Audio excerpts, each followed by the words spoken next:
Non, on ne va pas annuler les hausses de carburant.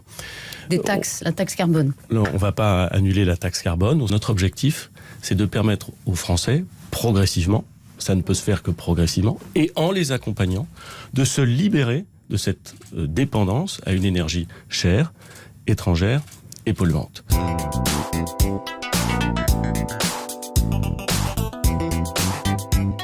Nous allons développer massivement la prime à la conversion automobile. Aujourd'hui, vous avez des primes à la conversion, elles peuvent monter à 2 000 €. Nous allons faire en sorte que pour les 20% des Français les plus modestes, une super prime soit créée qui permettra de passer à 4 000 €, qui permettra d'acheter un véhicule d'occasion, lequel sera moins consommateur que le véhicule qui est aujourd'hui détenu par ce Français. On va viser 1 million de primes à la conversion.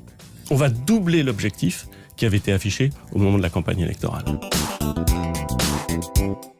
On va viser les grands rouleurs en modifiant et en élargissant ce qu'on appelle les indemnités kilométriques. Aujourd'hui, vous avez un système d'indemnités kilométriques. Il y a 5 millions de Français qui utilisent ce système d'indemnités kilométriques pour prendre en compte dans leur fiscalité le fait qu'ils sont des grands rouleurs. Eh bien, nous allons élargir ce système d'indemnités kilométriques et notamment l'élargir pour les petites cylindrées. C'est-à-dire pour faire en sorte que ceux qui roulent beaucoup, mais avec des voitures qui consomment peu ou polluent peu, puissent être avantagés. Nous voulons faire en sorte que lorsque les collectivités territoriales, certaines l'ont fait, c'est le cas des Hauts-de-France, s'engagent en versant un chèque carburant, ce chèque carburant puisse être défiscalisé. On avait prévu une augmentation de 50 € de ce chèque énergie. Pour 3,6 millions de Français, cette augmentation, elle est confirmée.